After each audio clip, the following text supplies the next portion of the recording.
Kate, and welcome to the World Vegan Travel Podcast. Hello, thank you so much for having me.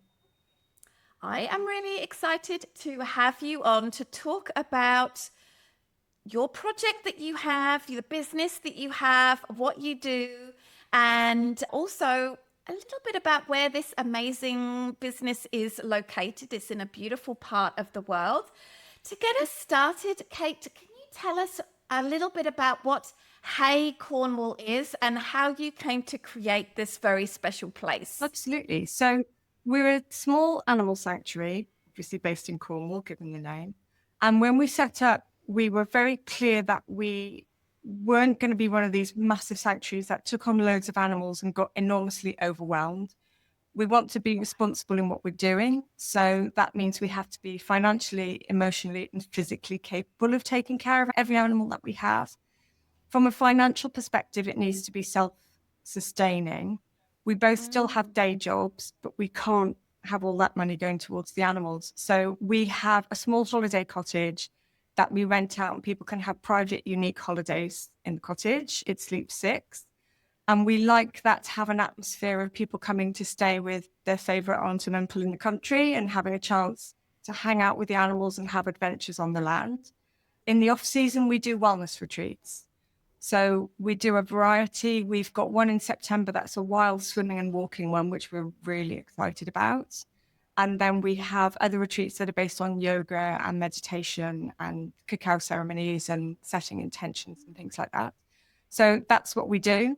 It came about because we're vegan and we wanted to rescue animals. I particularly wanted to rescue farm animals. It hasn't quite gone that way. We've accidentally focused on equines because we accidentally acquired some ponies and donkeys, and it went from there. We were really conscious that we were incredibly lucky to be able to do this, and we wanted to be able to share it with people.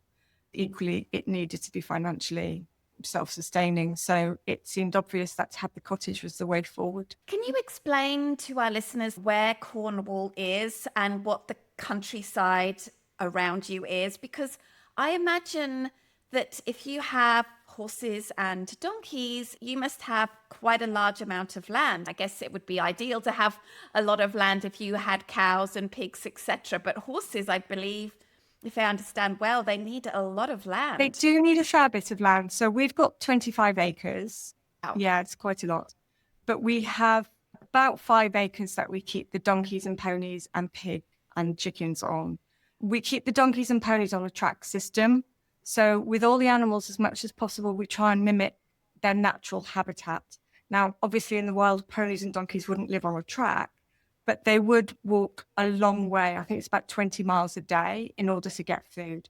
So instead of putting them in a field and just letting them put their head down and munch grass all day, we have circular tracks and we have hay stations around the tracks. They have to go from one to the other in order to get their food. They're constantly foraging. We give them ad lib hay so that they never run out of hay. And we do lots of foraging for them. We cut down willow and hazel they like, and beech they like. And we put that in different places in their fences and we hang it in the trees that they can't reach. We put in sticky weed. You may not know what sticky weed is. It's called different things around the world. It's the stuff your siblings will have stuck to you when you were a child, and it's awful. When I was a child in the UK, we called it sticky buds. Yes, we called it sticky weed where I grew up. I think some people call it sticky willy or something like that as well. Anyway, it's horrible, but they love it. And actually, it's really nice in a drink, I've discovered, in the spring when it's fresh. So that's nice. So we do lots of foraging for them. But yes, we do have a lot of land. Cornwall is the southwest pointy bit of England. It's the bit that when you look at the map is like the trotters of a pig that's being ridden by a witch. That's how people describe it. We're just over the border from Devon, so we're at the fat end of the pig before it goes down. It's absolutely beautiful here. We're in a rolling valley, and I went out and shouted for somebody this morning, and I could hear my voice echoing across the whole valley, so everybody could hear that I was shouting for someone called John. I'm surprised nobody answered. It rains quite a lot because we get the winds off the Atlantic. We tend to get the weather that hits the UK first, and the UK being what it is, that tends to be quite wet. So as a result, we're very green, but we also get a lot of sunshine. And at the moment, it's 28 degrees and beautiful outside. Oh my goodness. Yeah. How lovely. How lovely. You offer such a unique experience, part animal sanctuary, part holiday, cottage, part retreat space. What can people expect when they stay with you? Maybe it looks a little bit different depending whether they're just hiring the cottage or whether they're participating in a retreat. Yes, if people stay in the cottage, it's a really nice cottage and it's very clean, but it's not epic luxury. We don't have an espresso machine or anything fancy like that, but it's very functional. People are welcome to make use of the garden. We have a huge, beautiful garden with a trampoline and a big wildlife pond. At the moment, the black currants are in season, so they're welcome to help themselves to black currants. They are very welcome to get up with us in the morning to do the first round of feeding. So, for example, we've just had a family staying with us who left earlier today. They helped me give Buddy the pig his breakfast. And then, yeah, he's so cute. Then they will distract the donkeys with some hay. They'll hand feed the donkeys with hay while I muck out the barn. They put out the food for the chickens and they help me stop the cockerel from attacking my legs. Well, they put out this, oh, he's a whole other thing. Then we poo pick the paddock that the ponies have been in overnight. And then they go on to that. So they have a paddock that's completely brown with no grass because the pig goes in there during the day. So we poo pick it in the morning and put them onto the track. We then let Buddy out of his stable. We've scattered food around in his paddock for second breakfast. So we let him out and he trots all by himself. He needs no guidance, no encouragement. He comes out of his stable, round the corner and into his paddock. And then we shut the gate. And then they help with the lunchtime checks and feeding and the tea time checks and feeding, and they can help put them away. And in between times, they can go off to the beach. We've got beautiful beaches here.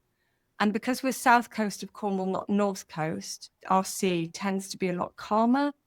So the north coast is beautiful and is amazing for surfing and bodyboarding and wave jumping. You can surf and bodyboard down here, but generally the water tends to be more conducive to swimming and splashing about. We get a lot of paddle boarders come down here as well.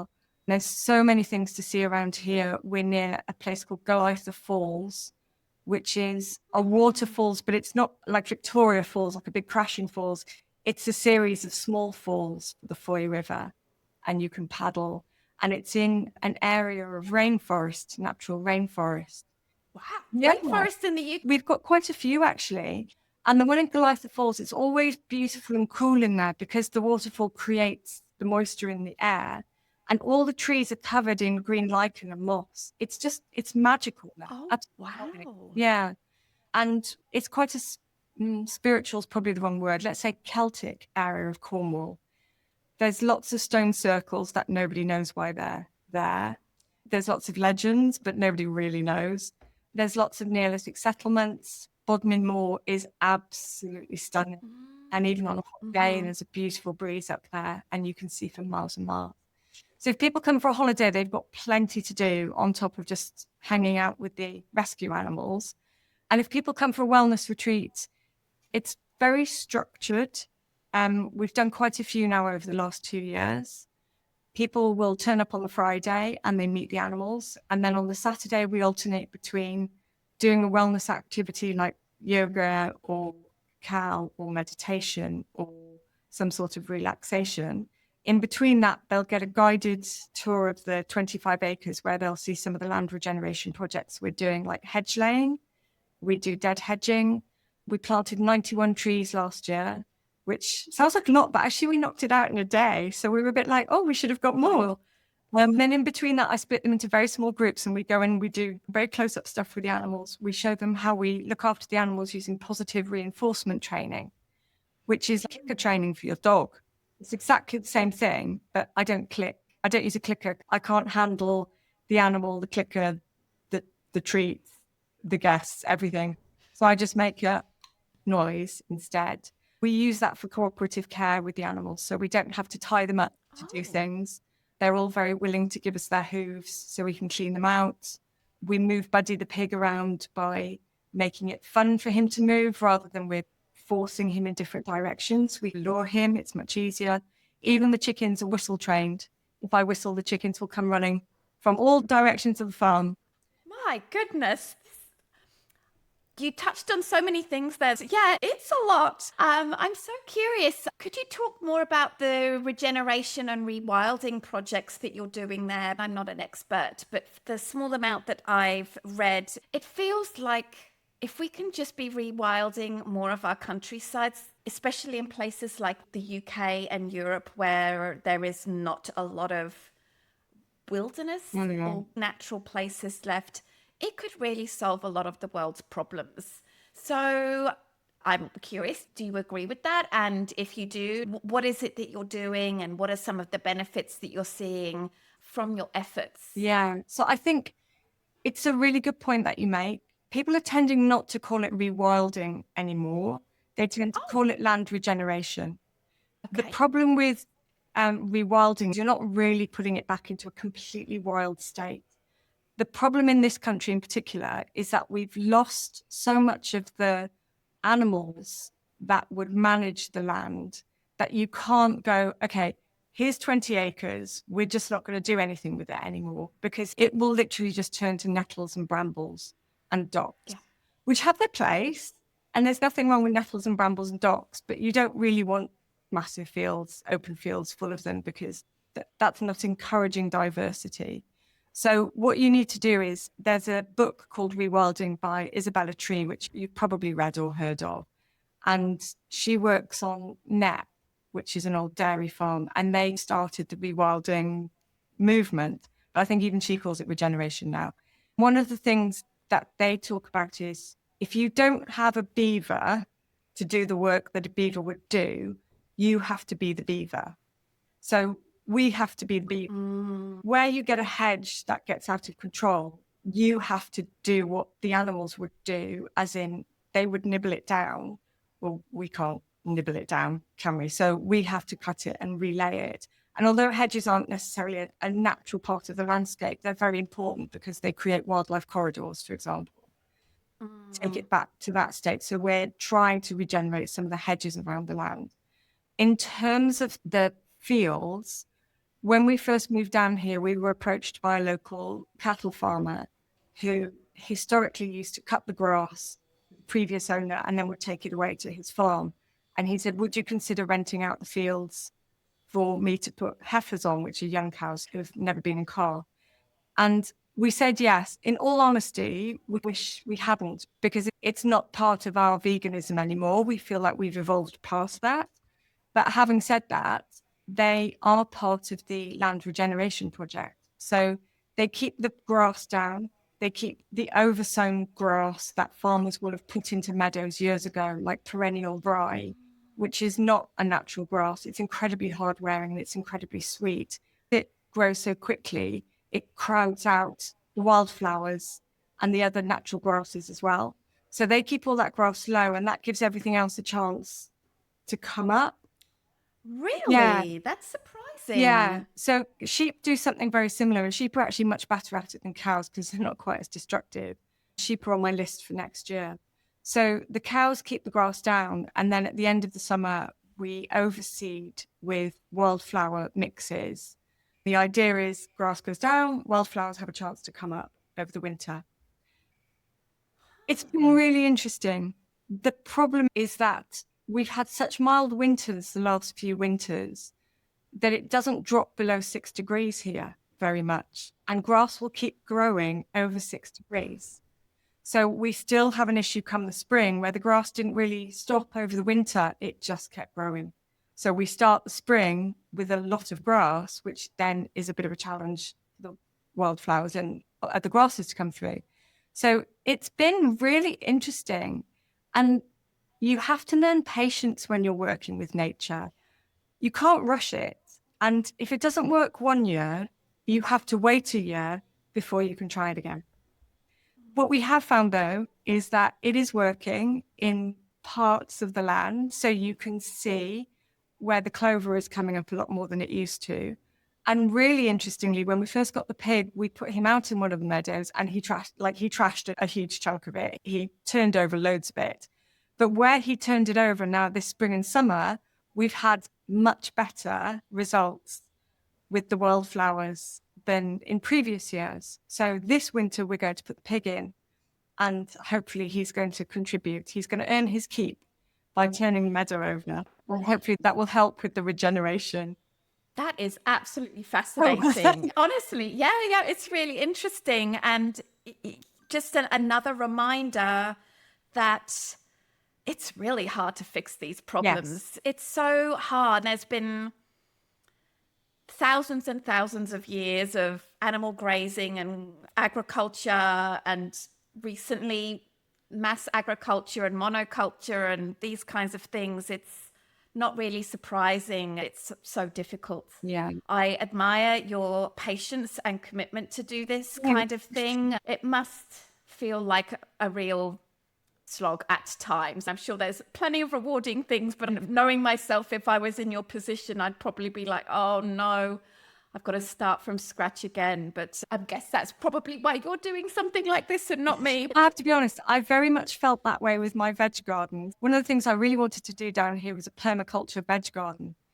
And it was beautiful for the first year. It was wonderful. We had so much veg and it was absolutely stunning. And then the following year, because I'd improved the soil by putting donkey poo on it, and we do no-till, so we just put the poo on the soil.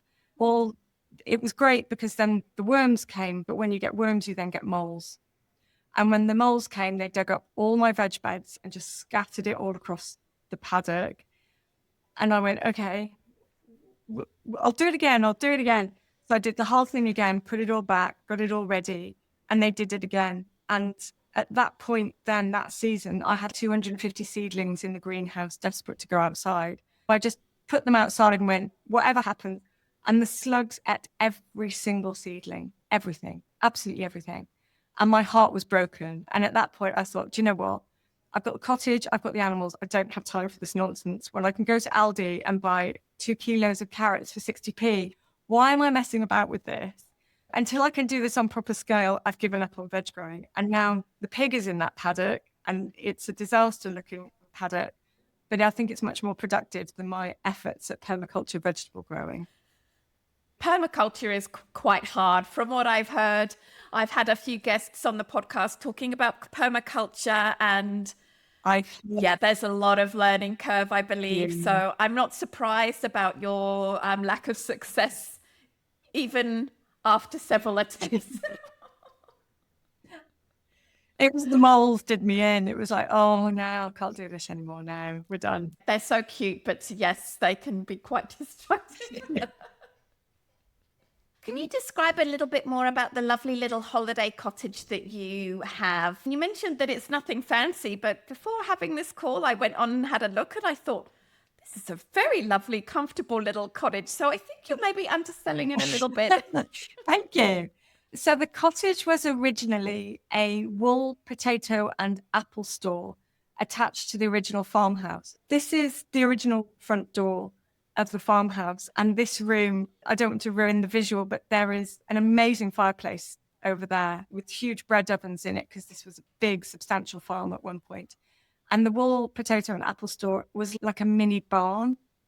And one of the previous owners converted it into a cottage, and it's 3 bedrooms. So we have it set up as 2 doubles and a twin. And it's got 2 bathrooms, which is great because nobody wants to queue for the bathroom in the morning. It has a small functional kitchen and it has a little lounge. And under the stairs, it was always my dream to have a little reading nook for children. So I've got big cushions under there and I've got like fairy lights, so it's pretty. And when children arrive, I always show them and I always tell them, now, no adults are allowed in here. This is only for you. There was the units that were in the kitchen we had to rip out because they were moldy. And we had 0 money when we first started doing this. So I created like a unit out of old pallet wood and put that together. So there's like a big unit in there and we have a very small sink. You wouldn't want to do a feast for 100 people in there. Although having said that, we did have a tiny wedding last year and the Indian family who were in there really did create a feast and it was epic. But it's perfectly adequate for bringing your chips back from the chip shop and eating them in the garden or having a pizza or making a nice breakfast or something. And it's got a lovely little terrace right outside the back door where I've got nice comfy chairs, but it looks out over the garden and then it looks further out over the meadows and the hill. So the view from the front of the cottage is beautiful over greenery. And there's windows on all three sides. So one side of it is attached to our house, and then the other three sides have windows. So it's incredibly light and it gets beautiful air. People sleep like dead logs when they come here because it's so dark and so quiet.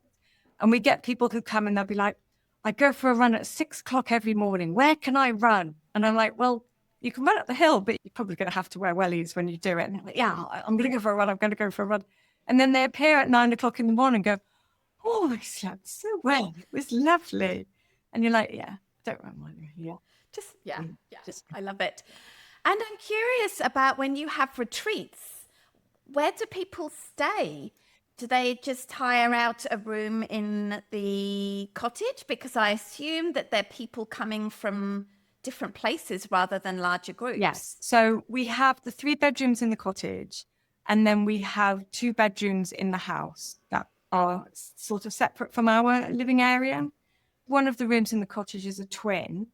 We can do 6 people. Everybody has a bedroom apart from 2 people share. And all the retreats we've had, we've either had at least one couple or at least one pair of friends who take the twin, or a couple take the double. But we have had one retreat where someone said, I don't mind sharing with a stranger. That's no problem. And someone else said the same thing. So they shared the twin and they left best friends, which was just lovely. Oh, and lucky. Yeah, lucky. Nobody snored. So they all go into the cottage to eat together. And we've got a beautiful, we call it the space because we don't know what else to call it. And it's got underfloor heating, wooden floor, and one wall is completely windows. And that's the west-facing wall. So it gets afternoon sun in there. And of course, it's decorated with fairy lights. So I put lots of plants in there. And it's the most relaxing, beautiful place to spend some time. It's just big enough for 6 people and a teacher. So the retreats are very intimate. They're very small. They're very conducive to people making really good friends. Everybody leaves with a WhatsApp group that they're all on. Everybody is friends for life afterwards. They all share things that they wouldn't normally share, and people genuinely find them transformative. We have one lady who's come, I think she's come to 3 of them, and she's coming to another one in October. We have one lady who loved it so much that when she went home, she quit her job and became a full-time yoga teacher. She held her first retreat here in the spring, and that was just beautiful. And all her guests had a wonderful time. So we really combine, people come here to look inside themselves, that something is missing. Yeah. People aren't happy when they go on something like this. They're generally not happy and they're generally looking for something. And that's great. And introspection is fantastic. But by having the animals and the land, we're also getting people involved in the care of the animals and the care of the land. And that encourages them to look outside themselves as well. So then they can get this balance between their own sense of self and the sense of nature around them. And then they can connect with that. They find it much easier then, I think, to discover what they're looking for inside themselves.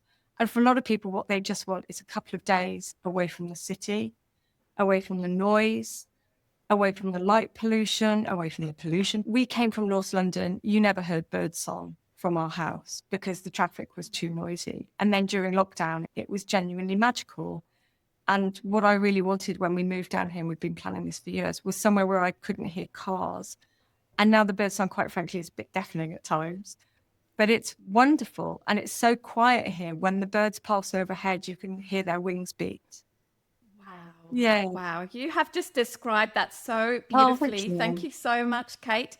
I was just in Dorset recently, and my brother, he lives in the countryside close to Bridport in quite a rural area. And it just so happens that his little house in his village is surrounded by trees and everything. And goodness me, the birds. Yeah. The birds. And I woke up for the dawn chorus a few times, and England does dawn chorus very well. It's really very special. We do good birds here, don't we? We're obsessed at the moment with the Merlin app. I don't know if you've heard of it, but it's amazing. I am familiar, yes. We quite often at dusk go and sit outside and just have the Merlin app open and go, oh, that's a done. And that's for that. And that's for that. And that's that. Our understanding and enjoyment of the birds has really improved since knowing what we're listening to. But it's just, you just sit there and think, oh, this is wonderful. And I genuinely believe there's a mental health epidemic among young people in this country. I think a huge part of it is this massive disconnect between their lives and nature. They don't see sunrise, they don't see sunset, they don't see stars. They have no idea what the stars are like. They don't hear the birds. Their food comes in plastic. They think they like chicken, but what they really like to eat is the seasoning that goes with it. They don't understand where it comes from. They have zero connection with it. And we love having people staying here, particularly when there are families in the cottage. And you can see the light bulb going off with kids when I put a chicken in their arms and I explain what an egg is and where it comes from. And they cuddle Buddy the pig. We take them out to meet our neighbours' cows and they stand in the field and they look at our neighbours' sheep. We've had grown men go, oh my God, it's just like our dog, isn't it?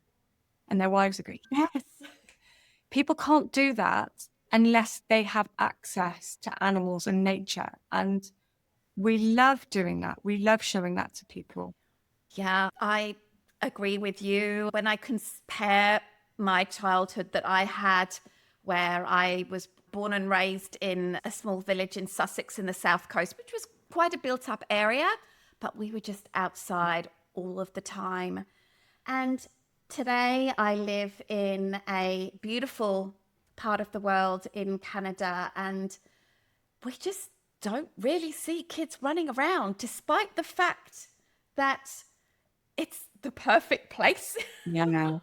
It's not a particularly dangerous place. The traffic isn't particularly bad. There's a lot of incentive to stay at home because of 24/7 very interesting media and computer games, which get the dopamine hit. That was what the word I was looking for. And I don't know, I use social media a lot. And sometimes I'll be scrolling and I'll be like, I'm not even having fun here. I'm not even impacted by anything that I'm scrolling through. What am I doing? Yeah, I have exactly the same thing. And a lot of the food, pretty much all the food I eat is home cooked because we're vegan. It's easier. But because there's been a rise in supermarket vegan foods now, occasionally I'll have a vegan chocolate cake from the supermarket. And the way I feel about social media is how I feel after eating that chocolate cake. It leaves a kind of nasty taste in your mouth. Yeah. I go on Instagram to post for the business and because people follow us because they love the animals. Agreed. All right. So, Kate, you've really sold me on the reasons why I should come to stay at your property, at your cottage. That definitely sounds like my cup of tea. But it's a long way to go for a lovely accommodation and a lovely experience. Could you explain some of the other reasons why people might decide to come to this part of the world? And it doesn't just have to be about some fun vegan food options. It can be about beautiful beaches and museums and all of those things as well. Sure. We have lovely beaches on the south coast that are very family friendly and water sports friendly. We've got one in particular, it's called Whitsand Bay, and it's absolutely huge. It encompasses several beaches that at high tide are all separated. But at low tide, you go out and you can literally walk for miles in either direction. And it's just incredible to go to that kind of size beach. It's completely flat. So when you walk out to swim, you can just keep walking and it gets deep enough and it's lovely. And of course, it's lovely warm water here in Cornwall as well. That's a lie. It's not warm at all, but it is lovely. In terms of stone circles, so there is this real feeling of ancientness around here that I think can be overlooked sometimes. It's worth going to see. On the north coast, which actually isn't that far from us, it's only about an hour's drive. The beaches are spectacular, incredibly busy, but they are spectacular. We have world-class surfing beaches here as well. Not very far from us, we have somewhere amazing called the Monkey Sanctuary, which unfortunately is closing. You used to be able to go and visit there, but you can't visit them this year, which I discovered recently, which is heartbreaking. But not very far from us is a donkey sanctuary called Flicker, which has a wonderful vegan cafe. Oh, Yeah, really nice. And they do a lovely summer fair at Flicker. There's a seal sanctuary down in Greek. Yeah, so you can go and see seals. And it's a proper sanctuary as well, where they're rehabilitating injured seals. Oh. You don't know what you're going to see. There might be lots of seals there, or there might only be a couple. And they sometimes have, I think it's puffins, not penguins. Yes. Puffins? Are you Really, serious? yes. They might be penguins. Don't quote me on this. But super, super cute down there. Not that far from us is Tintagel, which of course is steeped in history. King Arthur, Round Table. You get a real feeling when you go there of something special going on there. I don't know if people believe in ley lines. I'm not even sure if I believe in ley lines, but there are some places where you go and the hairs on the back of your neck stand up. And Tintagel is definitely one of those places. Our favourite vegan cafe in the world is there. It's called, I don't know if it's called Vega or Vega, but it's absolutely lovely. And the woman who owns it has pigs. So she and I chat quite often about the pigs. We're not very far from Plymouth. So although you're in Canada, there's lots of Americans go to Plymouth because, of course, that's where the Mayflower set off from. So there's the Mayflower Steps, and you can go and see where, if you're American, you can go and see where your ancestors set off from. And Plymouth is a really interesting city. It was bombed to smithereens during the war. So quite a lot of it was rebuilt. They missed some really amazing parts. So there's Victorian and Georgian parts that have been restored and are just beautiful. There's lots of swimming in Plymouth. So you can be wandering around the shops one minute and then you can go for a dip the next. And coming from the city, for me, I just find that amazing. But it feels so European. To be in a city that has a beach and has lots of places where you can swim in the sea, and you can swim and look back and there's like houses and proper buildings and things. So Plymouth is definitely worth a visit if you come down this way as well. That's a lot of great stuff right there. And bizarrely, Newquay, it's not an international airport in itself, but you can fly from Newquay to Dublin, and then from Dublin you can fly to the States. So it's not that hard to get here from far-flung places. Yeah, and Bristol and Exeter aren't very far either. I think Bristol's 2 hours and Exeter's an hour and Newquay's only an hour. So we're bizarrely well connected. That's incredible. And that gets me to my other question, is how people can get there. Is it well served by the train system, or would people need to hire a car or use their own car to get to you? How far is it from London? These kinds of things would be helpful to know. So there is a direct train from London to Plymouth and then on to Liskeard, which is our closest town. It's small, but it's a town. We're about 15 minutes on the train station. However, we are in the middle of absolute nowhere. So you can get a taxi from the train station, come here, but you ain't going anywhere else while you're here. So ideally, people need a car. It's not too hard to drive here. The M5 is pretty good, and then it turns into a main road, and it's a straight shot from the M5. I don't think there's even a turning. I think there's one turning towards the end to go down a lane. In terms of public transport, there isn't any in Cornwall. There are buses, but they're few and far between, and I don't think I'd be getting a bus. So ideally, people really need to have a car when they come here. Yeah. Or a motorbike. Okay. Sounds good. All right. Or maybe a bicycle. Yeah. If someone's very fit. If you're training for the Tour de France, I would absolutely recommend coming and staying with us and cycling from here every day. We are halfway down a valley, so whichever direction you go, you're going up or down a hill. Love it. So, Kate, thank you so much for being on the podcast. It's been a pleasure getting to know you a little bit. And of course, the really amazing work you do. You must go to bed every evening absolutely white from working a regular job and looking after all these animals and cleaning the cottage and all of these other incredible things that you do. I admire you so much for what it is that you're doing. Oh, thank you. Please tell us again, how is it that people can get in touch with you, book a stay, and learn more about what it is that you're doing? So you can look at our website, which is www.hayecornwall, and Haye is spelled Haye, hayecornwall.co.uk. We're on Instagram and Facebook as Haye Cornwall, Haye Cornwall. Instagram and Facebook are great because you get to see the daily updates of the animals, and you can contact me through the website and our email address, and Instagram and Facebook. Fabulous. And people can book also through just messaging you as well? Yeah, message me direct. You can go through Airbnb, but it's obviously much better to come direct. We can sort you out if you want to come stay with us. Amazing.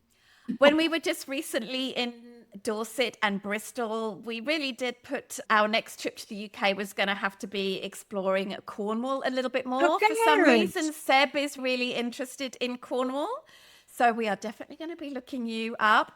Thank you so much again for taking the time to be on the podcast. My pleasure. Thank you so much for having me. It's been great fun talking to you. Thank you.